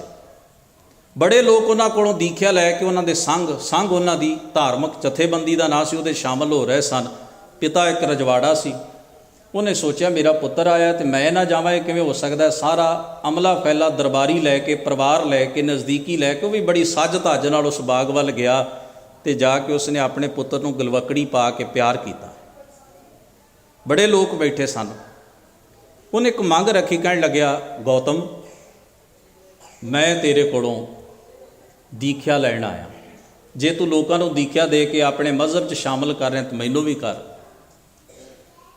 ਪੁੱਤਰ ਨੇ ਹੱਥ ਜੋੜ ਦਿੱਤੇ, ਕਹਿਣ ਲੱਗਿਆ ਜੀ ਨਹੀਂ, ਮੈਂ ਇਹ ਨਹੀਂ ਕਰ ਸਕਦਾ। ਕਹਿਣ ਲੱਗਿਆ ਹੱਦ ਹੋ ਗਈ, ਜਿਨ੍ਹਾਂ ਨੂੰ ਤੂੰ ਜਾਣਦਾ ਨਹੀਂ ਉਹਨਾਂ ਨੂੰ ਦੀਖਿਆ ਦੇ ਕੇ ਸ਼ਾਮਲ ਕਰਦਾ, ਮੈਨੂੰ ਜਾਣਦਾ, ਮੈਨੂੰ ਨਾ ਕਰਦਾ ਕਿਉਂ? ਕਹਿਣ ਲੱਗਾ ਜੀ ਮੇਰੀ ਮਜਬੂਰੀ ਹੈ। ਜਿਨ੍ਹਾਂ ਨੂੰ ਮੈਂ ਜਾਣਦਾ ਨਹੀਂ ਉਹਨਾਂ ਨੂੰ ਵੀ ਦੀਖਿਆ ਦੇ ਰਿਹਾ। ਕਾਰਨ ਇਹ ਹੈ ਵੀ ਉਹ ਆਪਣੇ ਨਾਲ ਕੋਈ ਪਦਵੀ ਬੰਨ੍ਹ ਕੇ ਨਹੀਂ ਲਿਆਉਂਦੇ। ਉਹ ਮੈਨੂੰ ਬੁੱਧ ਜਾਣ ਕੇ ਮੇਰੇ ਕੋਲੋਂ ਕੁਝ ਗ੍ਰਹਿਣ ਕਰਨ ਦੀ ਭਾਵਨਾ ਨਾਲ ਆਉਂਦੇ ਨੇ ਵੀ ਅਸੀਂ ਦੀਕਸ਼ਿਤ ਹੋਣਾ ਚਾਹੁੰਦੇ ਹਾਂ ਅਤੇ ਮੈਂ ਉਹਨਾਂ ਨੂੰ ਸਿੱਖਿਆ ਦਿੰਦਾ। ਪਰ ਇੱਕ ਪੁੱਤਰ ਆਪਣੇ ਬਾਪ ਨੂੰ ਦੀਖਿਆ ਕਿਵੇਂ ਦੇ ਸਕਦਾ ਹੈ? ਅਸੂਲਾਂ ਤੋਂ ਉਲਟ ਹੈ। ਅਤੇ ਇੱਕ ਪਰਜਾ ਆਪਣੇ ਰਾਜੇ ਨੂੰ ਦੀਖਿਆ ਕਿਵੇਂ ਦੇ ਸਕਦੀ ਹੈ? ਵੀ ਅਸੂਲਾਂ ਤੋਂ ਉਲਟ ਹੈ। ਰਾਜ ਧਰਮ ਅਤੇ ਪਰਿਵਾਰ ਧਰਮ ਇਹ ਕਹਿੰਦਾ ਹੈ ਵੀ ਇੱਕ ਪੁੱਤਰ ਨੂੰ ਪੁੱਤਰ ਹੀ ਬਣੇ ਰਹਿਣਾ ਚਾਹੀਦਾ ਹੈ, ਆਪਣੇ ਬਾਪ ਦਾ ਉਸਤਾਦ ਬਣਨ ਦੀ ਕੋਸ਼ਿਸ਼ ਨਹੀਂ ਕਰਨੀ ਚਾਹੀਦੀ। ਅਤੇ ਪਰਜਾ ਨੂੰ ਪਰਜਾ ਵਾਂਗ ਹੀ ਰਹਿਣਾ ਚਾਹੀਦਾ, ਉਹਨੂੰ ਰਾਜੇ ਦੀ ਅੱਖ 'ਚ ਅੱਖ ਪਾਉਣ ਦੀ ਕੋਸ਼ਿਸ਼ ਨਹੀਂ ਕਰਨੀ ਚਾਹੀਦੀ, ਉਸ ਤੋਂ ਵੱਡੇ ਹੋਣ ਦੀ ਕੋਸ਼ਿਸ਼ ਨਹੀਂ ਕਰਨੀ ਚਾਹੀਦੀ। ਅਤੇ ਇਸ ਵੇਲੇ ਇਹ ਦੋਵੇਂ ਧਰਮ ਮੈਂ ਨਿਭਾ ਰਿਹਾ। ਕਹਿਣ ਲੱਗਿਆ ਕੀ ਕਾਰਨ? ਕਹਿਣ ਲੱਗਾ ਜੀ ਤੁਸੀਂ ਆਏ ਹੋ ਮੇਰੇ ਬਾਪ ਦੀ ਹੈਸੀਅਤ ਨਾਲ, ਤੁਸੀਂ ਆਏ ਹੋ ਇਸੋਂ ਦੇ ਰਾਜੇ ਦੀ ਹੈਸੀਅਤ ਨਾਲ, ਅਤੇ ਮੈਂ ਤੁਹਾਡੇ ਸਾਹਮਣੇ ਜੇ ਤੁਸੀਂ ਬਾਪ ਹੋ ਤਾਂ ਮੈਂ ਇੱਕ ਪੁੱਤਰ ਦੀ ਹੈਸੀਅਤ 'ਚ ਵਿਹਾਰ ਕਰ ਸਕਦਾ, ਅਤੇ ਜੇ ਰਾਜੇ ਹੋ ਤਾਂ ਪਰਜਾ ਦੀ ਹੈਸੀਅਤ 'ਚ ਵਿਹਾਰ ਕਰ ਸਕਦਾ। ਨਾ ਤੁਸੀਂ ਦੀਖਿਆ ਲੈਣ ਵਾਲੀ ਮਨੋਬਿਰਤੀ 'ਚੋਂ ਅਤੇ ਨਾ ਮੈਂ ਦੀਖਿਆ ਦੇਣ ਵਾਲੀ ਮਨੋਬਿਰਤੀ 'ਚ। ਬੜੀ ਬਾ ਕਮਾਲ ਬੁੱਧ ਜਾਤਕ ਕਥਾਵਾਂ 'ਚ ਉਦਾਹਰਣ ਹੈ। ਕਹਿਣ ਲੱਗੇ ਇਹਦੇ ਚੜਚਣ ਕੀ ਹੈ? ਕਹਿਣ ਲੱਗਿਆ ਪਿਤਾ ਜੀ, ਬੰਦਾ ਧਿਆਇਆ ਹੋਵੇ, ਪਿਆਸਾ ਹੋਵੇ ਅਤੇ ਨਦੀ ਦੇ ਕੰਢੇ 'ਤੇ ਜਾਂਦਾ ਹੈ ਨਾ, ਅਤੇ ਨਦੀ ਦਾ ਪਾਣੀ ਉਛਲ ਕੇ ਬੁੱਲ੍ਹਾਂ ਨੂੰ ਨਹੀਂ ਲੱਗਦਾ। ਬੰਦੇ ਨੂੰ ਨੀਵੇਂ ਹੋ ਕੇ ਬੁੱਕ ਭਰਨਾ ਪੈਂਦਾ ਹੈ ਪਾਣੀ ਦਾ। ਜਦੋਂ ਕੁਝ ਲੈਣ ਜਾਈਏ ਨਾ, ਰਿਸ਼ਤਿਆਂ ਦੀ ਹੈਂਕੜ, ਰਿਸ਼ਤਿਆਂ ਦਾ ਵੱਡਾਪਨ ਅਤੇ ਦੁਨੀਆ ਦੇ ਰੁਤਬੇ ਜਿਹੜੇ ਨੇ ਇਹਨਾਂ ਨੂੰ ਪਾਸੇ ਰੱਖੀਦੇ, ਫਿਰ ਹੀ ਕੁਝ ਲਿਆ ਜਾ ਸਕਦਾ ਹੈ, ਤਾਂ ਕਿ ਕੁਝ ਵੰਡਣ ਵਾਲੇ ਲਈ ਵੀ ਧਰਮ ਸੰਕਟ ਪੈਦਾ ਨਾ ਹੋਵੇ। ਕਿੱਡੀ ਬਾਕਮਾਲ ਉਦਾਹਰਣ ਹੈ। ਬਾਬਾ ਫਰੀਦ ਸਾਹਿਬ ਨੇ ਕੀ ਲਿਖਿਆ? ਫਰੀਦਾ ਗਰਭ ਜਿਨ੍ਹਾਂ ਵਡਿਆਈਆਂ, ਧਨ ਜੋਬਨ ਆਗਾਹ, ਖਾਲੀ ਚੱਲੇ ਧੜੀ ਸਿਉ ਟਿੱਬੇ ਜਿਉ ਮੀਹਾ। ਫਰਕ ਕੇਵਲ ਇੰਨਾ ਹੈ, ਨਾਨਾ ਸਤਿਗੁਰੂ ਗੁਰੂ ਅਮਰਦਾਸ ਮਹਾਰਾਜ, ਪਿਤਾ ਸਤਿਗੁਰੂ ਗੁਰੂ ਰਾਮਦਾਸ ਮਹਾਰਾਜ ਅਤੇ ਮਾਤਾ ਭਾਨੀ ਦਾਤ ਬਰਾਬਰ ਹੀ ਦੇ ਰਹੇ ਸਨ ਆਪਣੇ ਸਾਰੇ ਬੱਚਿਆਂ ਨੂੰ, ਸਾਰੇ ਸਿੱਖਾਂ ਨੂੰ। ਪਰ ਉਹ ਗ੍ਰਹਿਣ ਕਰਨ ਦੀ ਜਿਹੜੀ ਤਾਕਤ ਹੈ ਉਹ ਵੱਖਰੀ ਵੱਖਰੀ ਹੈ। ਇੱਕ ਹੁੰਦੀ ਨਾ ਕਲਰ ਵਾਲੀ ਜ਼ਮੀਨ। ਬਾਬਾ ਕਬੀਰ ਸਾਹਿਬ ਨੇ 2 ਸ਼ਲੋਕ ਲਿਖੇ ਨੇ। ਕਹਿਣ ਲੱਗੇ ਕਬੀਰ, ਨਿਰਮਲ ਬੂੰਦ ਆਕਾਸ਼ ਕੀ ਪਰ ਗਈ ਭੂਮ ਵਿਕਾਰ। ਮੀਂਹ ਪੈਂਦਾ ਹੈ ਅਤੇ ਪਾਣੀ ਦੀਆਂ ਬੂੰਦਾਂ ਜ਼ਮੀਨ 'ਤੇ ਡਿੱਗਦੀਆਂ। ਕਿ ਕਲਰ ਵਾਲੀ ਜ਼ਮੀਨ ਹੁੰਦੀ ਜਿੱਥੇ ਪਾਣੀ ਜਮ੍ਹਾਂ ਹੋ ਜਾਂਦਾ, ਜੀਰਦਾ ਨਹੀਂ, ਸਮਾਉਂਦਾ ਨਹੀਂ, ਇਸੇ ਕਰਕੇ ਉੱਥੇ ਫਸਲ ਪੈਦਾ ਨਹੀਂ ਹੁੰਦੀ। ਕਿਸਾਨ ਉਹਨੂੰ ਬਾਂਝ ਜ਼ਮੀਨ ਕਹਿੰਦੇ ਹੁੰਦੇ ਸਨ ਵੀ ਇਹ ਪਾਣੀ ਇਕੱਠਾ ਹੋ ਜਾਏਗਾ ਪਰ ਫਸਲ ਪੈਦਾ ਨਹੀਂ ਹੋ ਸਕਦੀ। ਕਿੰਨੇ ਔਖੇ ਕਲਰ ਮਾਰੇ ਸਨ ਜ਼ਮੀਨਾਂ ਦੇ ਵਿੱਚੋਂ ਪੰਜਾਬ ਦੇ ਕਿਸਾਨਾਂ ਨੇ। ਉਹ ਪਾਣੀ ਜਾਇਆ ਹੋ ਜਾਂਦਾ, ਉਹਦਾ ਕੋਈ ਲਾਭ ਨਹੀਂ। ਇੱਕ ਜ਼ਮੀਨ ਹੈ ਜ਼ਰਖੇਜ਼, ਨਿਰਮਲ ਬੂੰਦ ਆਕਾਸ਼ ਕੀ ਲੀਨੀ ਭੂਮ ਮਿਲਾਏ ਅਨਕ ਸਿਆਣੇ ਪੱਜ ਗਏ ਨਾ ਨਿਰਵਾਰੀ ਜਾਏ। ਉਹ ਪਾਣੀ ਜ਼ੀਰ ਜਾਂਦਾ ਹੈ, ਮਿੱਟੀ ਦੇ ਵਿੱਚ ਸਮਾ ਜਾਂਦਾ ਹੈ ਅਤੇ ਉੱਥੋਂ ਬੜੀ ਭਰਵੀਂ ਫਸਲ ਪੈਦਾ ਹੁੰਦੀ ਹੈ। ਹੁਣ ਪਹਿਲੇ ਸ਼ਲੋਕ ਵਿੱਚ ਕਿਹਾ ਸੀ ਬਿਨ ਸੰਗਤਿਓ ਮਾਨਈ। ਇਸੇ ਤਰ੍ਹਾਂ ਮਨੁੱਖ ਵੀ ਬਿਨਾਂ ਸੁਚੱਜੀ ਸੰਗਤ ਤੋਂ, ਗਿਆਨ ਵੀ ਬੰਦੇ ਦੇ ਹਿਰਦੇ 'ਤੇ ਪੈ ਕੇ ਜ਼ਾਇਆ ਵੀ ਹੋ ਜਾਂਦਾ। ਚੇਤੇ 'ਚ ਰੱਖਿਓ, ਗਿਆਨ ਜਿਹੜਾ ਹੈ ਨਾ, ਗਿਆਨ ਬੜੀ ਅਦਭੁਤ ਚੀਜ਼ ਹੈ, ਬੜੀ ਕੀਮਤੀ ਵਸਤ ਹੈ। ਪਰ ਜੇ ਤੁਹਾਡੇ ਹਿਰਦੇ ਦੀ ਧਰਤੀ ਉਸ ਨੂੰ ਅਬਜ਼ਰਵ ਕਰਨ ਲਈ, ਉਸ ਨੂੰ ਗ੍ਰਹਿਣ ਕਰਨ ਲਈ ਤਿਆਰ ਨਹੀਂ, ਅਤੇ ਉਹ ਪਾਣੀ ਦੇ ਫਲੋ ਵਾਂਗ, ਵਹਾਅ ਵਾਂਗ ਪੈ ਕੇ ਅੱਗੇ ਲੰਘ ਜਾਏਗਾ। ਜਿਵੇਂ ਟਿੱਬੇ 'ਤੇ ਮੀਂਹ ਪੈਂਦਾ ਅਤੇ ਰਿੜ ਜਾਂਦਾ। ਜੇ ਉਸ ਨੂੰ ਗ੍ਰਹਿਣ ਕਰਨ ਦੀ ਤਾਕਤ ਹੈ ਅਤੇ ਸੱਜਣ ਵਾਂਗ ਇੱਕ ਸ਼ਬਦ ਹੀ ਕਾਫੀ ਹੈ ਜ਼ਿੰਦਗੀ ਦੇ ਵਿੱਚ। ਕਿਤੇ ਇਤਿਹਾਸ ਵਿੱਚ ਜ਼ਿਕਰ ਆਇਆ, ਗੱਲ ਤਾਂ ਇਹ ਵੀ ਗੁਰੂ ਨਾਨਕ ਮਹਾਰਾਜ ਸੱਚੇ ਪਾਤਸ਼ਾਹ ਦਾ ਜੀਵਨ ਰਾਹ ਜਿਹੜਾ ਸਤਿਗੁਰੂ ਨੇ ਰਸਤਾ ਦਿਖਾਇਆ, ਉਸ ਨੂੰ ਗ੍ਰਹਿਣ ਕਰਨ ਦੀ ਅੰਦਰ ਭਾਵਨਾ ਸੀ। ਸੱਜਣ ਨੇ ਬੜਾ ਥੋੜ੍ਹਾ ਸਮਾਂ ਸੰਗਤ ਸਤਿਗੁਰੂ ਮਹਾਰਾਜ ਦੀ ਕੀਤੀ ਹੈ। ਭੂਮੀਏ ਨੇ ਬੜਾ ਥੋੜ੍ਹਾ ਸਮਾਂ ਸੰਗਤ ਕੀਤੀ ਹੈ। ਜਿਨ੍ਹਾਂ ਗ੍ਰਹਿਣ ਕਰਨਾ ਸੀ ਉਹ ਗ੍ਰਹਿਣ ਕਰ ਗਏ, ਉਹ ਗੁਰੂ ਦੇ ਹੋ ਗਏ। ਔਰ ਇਹ ਵੀ ਵੇਖੋ ਕਿੱਡੀ ਨਿਰਾਲੀ ਗੱਲ ਹੈ ਵੀ ਗੁਰੂ ਨਾਨਕ ਸਾਹਿਬ ਸੱਚੇ ਪਾਤਸ਼ਾਹ ਮਹਾਰਾਜ ਕਿਸੇ ਥਾਂ ਹੀ ਬਹੁਤਾ ਵਕਤ ਰੁਕੇ ਹੋਣਗੇ, ਅਤੇ ਜਿੱਥੇ ਇੱਕ ਵਾਰ ਚਲੇ ਗਏ ਬਹੁਤੀਆਂ ਥਾਵਾਂ 'ਤੇ ਤਾਂ ਦੂਸਰੀ ਵਾਰ ਉਹ ਜਾ ਵੀ ਨਹੀਂ ਸਕੇ। ਅਤੇ ਮਗਰੋਂ ਕਈ ਪਾਤਸ਼ਾਹੀਆਂ ਵੀ ਉੱਧਰ ਦੇ ਦੁਬਾਰਾ ਉਸ ਜਗ੍ਹਾ 'ਤੇ ਨਹੀਂ ਜਾ ਸਕੀਆਂ। 9ਵੇਂ ਪਾਤਸ਼ਾਹ ਨੇ ਸਭ ਤੋਂ ਵੱਧ ਪੈਂਡਾ ਗੁਰੂ ਨਾਨਕ ਸਾਹਿਬ ਤੋਂ ਬਾਅਦ ਕੀਤਾ ਹੈ। ਪਰ ਫਿਰ ਵੀ ਕਈ ਪੀੜ੍ਹੀਆਂ ਤੱਕ ਸਿੱਖੀ ਦਾ ਪ੍ਰਭਾਵ ਜਿਹੜਾ ਸੀ ਉਹਨਾਂ ਲੋਕਾਂ ਦੇ ਪਰਿਵਾਰਾਂ ਵਿੱਚ ਰਿਹਾ। ਕੀ ਮਿਲਿਆ ਹੋਏਗਾ ਉਹਨਾਂ ਨੂੰ?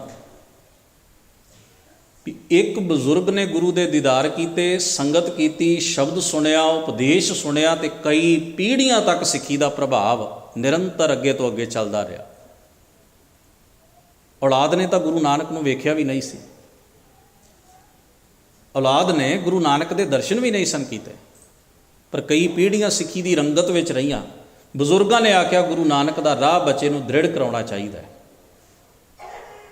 ਅਸੀਂ ਸਾਰੇ ਦਾਅਵਾ ਕਰਦੇ ਹਾਂ ਵੀ ਅਸੀਂ ਸਿੱਖ ਫੈਮਲੀਆਂ 'ਚ ਹੀ ਪੈਦਾ ਹੋਏ ਹਾਂ, ਪਰ ਸਾਡੀ ਇਹ ਮਨੋਦਸ਼ਾ ਨਹੀਂ ਵੀ ਅਸੀਂ ਇੰਨਾ ਕੁ ਮਾਣ ਨਾਲ ਜੀਵੀਏ ਵੀ ਅਸੀਂ ਸਿੱਖਾਂ ਦੇ ਘਰ ਪੈਦਾ ਹੋਏ ਹਾਂ। ਅਤੇ ਇਹ ਸਿੱਖੀ ਸਪਿਰਿਟ ਵੀ ਇੱਥੇ ਤੇ ਬਾਪੂ ਚਲਾਣਾ ਕਰ ਜਾਏ ਨਾ, ਪੋਥੀਆਂ ਵਿੱਚ ਚੁੱਕ ਕੇ ਅਗਲੇ ਗੁਰਦੁਆਰੇ ਦੇ ਜਾਂਦੇ ਵੀ ਭਾਈ ਪੜ੍ਹ ਲਵੇ, ਪਿਓ ਦੀ ਹੈ, ਹੁਣ ਰਿਹਾ ਨਹੀਂ।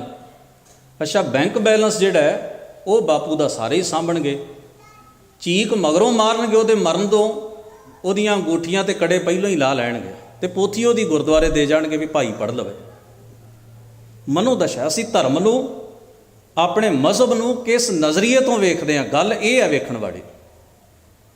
ਸਾਡੇ ਅੰਦਰ ਆਪਣੇ ਧਰਮ ਦੇ ਪ੍ਰਤੀ ਕਿੰਨੀ ਕੁ ਸਪਿਰਿਟ ਅਤੇ ਚੇਤਨਾ ਹੈ, ਅਤੇ ਕਿੰਨਾ ਕੁ ਲਗਾਵ ਹੈ, ਕਿੰਨੀ ਕੁ ਖਿੱਚ ਹੈ, ਗੱਲ ਇਹ ਸਮਝਣ ਵਾਲੀ ਹੈ। ਤੁਸੀਂ ਇੱਥੋਂ ਤੱਕ ਵੇਖੋ, ਮੈਂ ਕਈ ਵਾਰ ਬਿਨੈ ਕੀਤੀ ਹੈ ਵੀ ਅਸੀਂ ਭਾਵੇਂ ਲੱਖ ਕਹੀਏ ਨਾ ਵੀ ਸਾਡਾ ਧਰਮ ਪ੍ਰਚਾਰ ਬਹੁਤ ਹੈ, ਪਰ ਸਾਡੇ ਨਿੱਜੀ ਜੀਵਨ ਅਤੇ ਗਰਾਊਂਡ ਲੈਵਲ ਦੇ ਉੱਤੇ ਧਰਮ ਪ੍ਰਚਾਰ ਦਾ ਹਾਲ ਇਹ ਹੈ ਵੀ ਅਸੀਂ ਆਪਣੀ ਰਿਸ਼ਤੇਦਾਰੀ 'ਚ ਵੀ ਜਾਈਏ ਅਤੇ ਫਤਿਹ ਸਾਂਝੀ ਨਹੀਂ ਕਰਦੇ। ਅਤੇ ਬਹੁਤਿਆਂ ਨੂੰ ਪਤਾ ਹੈ ਵੀ ਜੇ ਅਸੀਂ ਇੱਕ ਦੂਜੇ ਨੂੰ ਮਿਲੀਏ ਤਾਂ ਫਤਿਹ ਬੁਲਾਉਣੀ ਚਾਹੀਦੀ, ਉਹ ਡਰਦੇ ਹੀ ਨਹੀਂ ਬੁਲਾਉਂਦੇ ਵੀ ਅਗਲਾ ਹੱਸ ਪਿਆ ਮਜ਼ਾਕ ਕਰੇਗਾ ਅਤੇ ਕੀ ਹੋਏਗਾ। ਕਿੰਨਾ ਸਹਿਲਾ ਹੈ, ਕਿੰਨਾ ਸੌਖਾ ਹੈ। ਛੋਟੇ ਸਾਹਿਬਜ਼ਾਦਿਆਂ ਦਾ ਸਾਕਾ ਚੱਲ ਰਿਹਾ ਹੋਵੇ ਅਤੇ ਕੋਈ ਇਹ ਗੱਲ ਆਖੇ ਵੀ ਸਾਹਿਬਜ਼ਾਦੇ ਵਜ਼ੀਰ ਖਾਨ ਦੀ ਕਚਹਿਰੀ ਜਾ ਕੇ ਜਿਸ ਵੇਲੇ ਗੱਜ ਕੇ ਫਤਿਹ ਬੁਲਾਉਂਦੇ ਨੇ ਅਤੇ ਅੱਧੀ ਸੰਗਤ 'ਤੇ ਜਕਾਰੇ ਛੱਡਣ ਲਈ ਬੇਹਾਲ ਵੀ ਹੋ ਜਾਂਦੀ ਹੈ। ਕਿੱਡੀ ਵੱਡੀ ਗੱਲ ਹੈ, ਜਕਾਰਾ ਛੱਡਣਾ ਚਾਹੀਦਾ, ਪਰ ਆਪਣੇ ਘਰ 'ਚ ਨਹੀਂ ਬੁਲਾਈ ਜਾਂਦੀ। ਉੱਥੇ ਵਜ਼ੀਰ ਖਾਨ ਤੋਂ ਵੀ ਜ਼ਿਆਦਾ ਖਤਰਾ ਹੈ। ਇਹ ਸਾਡੀ ਮਨੋਸਥਿਤੀ ਹੈ। ਮੈਂ ਕੋਈ ਲਾਂਭਾ ਨਹੀਂ ਦੇ ਰਿਹਾ, ਪਰ ਇਹ ਸਾਡੇ ਸਾਰਿਆਂ ਦੀ ਮਨੋਬਿਰਤੀ ਹੈ ਵੀ ਅਸੀਂ ਇਹਨੂੰ ਪਛੜਿਆ ਕੰਮ ਸਮਝਦੇ ਹਾਂ ਵੀ ਆਪਣੇ ਧਰਮ ਦੀ ਗੱਲ ਕਰਨਾ, ਆਪਣੇ ਪਰਿਵਾਰ 'ਚ ਵੀ ਬਹਿ ਕੇ ਇੱਕ ਪਛੜੇ ਹੋਏ ਹੋਣ ਦੀ ਨਿਸ਼ਾਨੀ। ਅਸੀਂ ਕਿਹੜਾ ਭਾਈ ਬਣਨਾ ਹੈ? ਕਿਤੇ ਐਸਾ ਵਕਤ ਨਾ ਜਾਏ ਵੀ ਫਤਿਹ ਇਕੱਲੀ ਭਾਈ ਨੂੰ ਹੀ ਚੇਤੇ ਰਹੇ, ਬਾਕੀਆਂ ਨੂੰ ਚੇਤੇ ਹੀ ਨਾ ਰਹੇ। ਕੇਸ ਵੀ ਇਕੱਲੇ ਭਾਈਆਂ ਦੇ ਹੀ ਰਹਿ ਜਾਣ, ਬਾਕੀ ਸਭ ਸਫਾ ਚੱਟ ਹੋ ਜਾਏ ਕੰਮ। ਅਤੇ ਪੰਜਾਬੀ ਵੀ ਇਕੱਲੀ ਭਾਈਆਂ ਨੂੰ ਹੀ ਪੜ੍ਹਨੀ ਆਏ, ਵੀ ਕਿਸੇ ਨੂੰ ਪਤਾ ਹੀ ਨਾ ਲੱਗੇ ਕਿਹੜੀ ਭਾਸ਼ਾ 'ਚ ਮੰਤਰ ਪੜ੍ਹਦਾ। ਜੋ ਹਾਲ ਭਾਰਤ ਦੀ ਭੂਮੀ ਦੇ ਉੱਤੇ ਸੰਸਕ੍ਰਿਤ ਦਾ ਕਰ ਲਿਆ ਵਿਦਵਾਨਾਂ ਨੇ, ਪੰਡਤਾਂ ਨੇ, ਕਿਤੇ ਉਹੀ ਹਾਲ, ਉਹੀ ਦਸ਼ਾ ਸਾਡੀ ਵੀ ਨਾ ਹੋ ਜਾਏ। ਇਹ ਚਲਨ ਹੈ, ਸਫ਼ਰ ਹੈ ਜਿਸ ਪਾਸੇ ਵੱਲ ਅਸੀਂ ਕਰ ਰਹੇ ਹਾਂ। ਇਹਦੇ ਲਈ ਸਭ ਤੋਂ ਭਾਸ਼ਾ ਵੀ ਉਹ ਜਿਉਂਦੀ ਰਹਿ ਸਕਦੀ ਹੈ, ਧਰਮ ਪਰੰਪਰਾ ਵੀ ਉਹ ਜਿਉਂਦੀ ਰਹਿ ਸਕਦੀ ਹੈ ਜਿਸ ਧਰਮ ਮਜ਼ਹਬ ਵਿੱਚ ਪੈਦਾ ਹੋਏ ਲੋਕ ਹੀਣ ਭਾਵਨਾ ਦੇ ਸ਼ਿਕਾਰ ਨਾ ਹੋਣ। ਆਪਣੇ ਕਲਚਰ ਨੂੰ ਲੈ ਕੇ ਉਹਨਾਂ ਨੂੰ ਆਪਣੇ ਪਹਿਰਾਵੇ 'ਤੇ ਮਾਣ ਹੋਵੇ ਵੀ ਅਸੀਂ ਵੀ ਦੁਨੀਆ ਦੇ ਬਾਕੀ ਪਹਿਰਾਵਿਆਂ ਵਰਗਾ ਹੀ ਪਹਿਰਾਵਾ ਪਾਉਂਦੇ ਹਾਂ। ਸਾਡਾ ਪਹਿਰਾਵਾ ਕੋਈ ਮਾੜਾ ਨਹੀਂ, ਸਾਡੀ ਬੋਲੀ ਕੋਈ ਮਾੜੀ ਨਹੀਂ, ਸਾਡੇ ਧਰਮ ਦੀਆਂ ਰਵਾਇਤਾਂ ਕੋਈ ਮਾੜੀਆਂ ਨਹੀਂ। ਜਿਵੇਂ ਬਾਕੀ ਦੁਨੀਆ ਨਿਭਾਉਂਦੀ ਅਸੀਂ ਵੀ ਨਿਭਾਉਂਦੇ ਹਾਂ। ਹਰ ਬੰਦੇ ਨੂੰ ਆਪਣੇ ਪਿਛੋਕੜ 'ਤੇ ਮਾਣ ਹੁੰਦਾ ਹੈ। ਇਹ ਜਿਹੜਾ ਅਹਿਸਾਸ ਹੈ ਹੀਣ ਭਾਵਨਾ ਦਾ, ਇਹ ਦੁਨੀਆ ਦੇ ਵਿੱਚ ਸਭ ਤੋਂ ਵੱਡੀ ਖਤਰਨਾਕ ਬਿਮਾਰੀ ਹੈ। ਵੱਡੇ ਘੱਲੂਘਾਰਿਆਂ ਨਾਲੋਂ ਵੀ ਜ਼ਿਆਦਾ ਨੁਕਸਾਨ ਕਰਦੀ ਹੈ। ਸਤਿਗੁਰੂ ਸੱਚੇ ਪਾਤਸ਼ਾਹ ਮਹਾਰਾਜ ਨੇ ਹਰ ਚੀਜ਼ ਸਾਨੂੰ ਉਹ ਦਿੱਤੀ ਜਿਹਦੇ ਵਿੱਚ ਉਹਨਾਂ ਨੇ ਆਪਣਾ ਨਿੱਜ ਨਹੀਂ ਰੱਖਿਆ, ਸਾਨੂੰ ਸਿੱਧਾ ਅਕਾਲ ਪੁਰਖ ਵਾਹਿਗੁਰੂ ਨਾਲ ਜੋੜਿਆ। ਤੁਸੀਂ ਵੇਖੋ, ਅਸੀਂ ਫਤਿਹ ਵੀ ਬੁਲਾਉਂਦੇ ਹਾਂ ਨਾ, ਅਤੇ ਅਕਾਲ ਪੁਰਖ ਵਾਹਿਗੁਰੂ ਨੂੰ ਹੀ ਯਾਦ ਕਰਦੇ ਹਾਂ। ਇੱਥੋਂ ਤੱਕ ਸਤਿਗੁਰੂ ਨੇ ਜਿਹੜੇ ਨਗਰ ਵਸਾਏ ਉਹਨਾਂ ਦਾ ਨਾਂ ਵੀ ਉਹਨਾਂ ਨੇ ਰੱਬ ਦੇ ਨਾਂ 'ਤੇ ਹੀ ਰੱਖਿਆ। ਉਹਨਾਂ ਨੇ ਸਾਨੂੰ ਜਿਹੜੀ ਬਾਣੀ ਦਿੱਤੀ, ਆਪਣੀ ਸਿਫਤ ਸਲਾਹ ਅਤੇ ਆਪਣੇ ਸੋਹਲੇ ਨਹੀਂ, ਪਰਮੇਸ਼ਰ ਦੀ ਉਸਤਤੀ ਅਕਾਲ ਪੁਰਖ ਵਾਹਿਗੁਰੂ ਦੇ ਨਾਲ ਹੀ ਜੋੜਿਆ। ਔਰ ਜੋ ਕੁਝ ਵੀ ਉਹਨਾਂ ਨੇ ਕਲਚਰ ਸਿਰਜਿਆ, ਉਹਦੇ ਵਿੱਚ ਸਾਡੀ ਹਿੱਸੇਦਾਰੀ ਰੱਖਣ ਦੀ ਬਜਾਏ ਸਾਨੂੰ ਉਹਦੇ ਮਾਲਕ ਹੀ ਬਣਾ ਧਰਿਆ।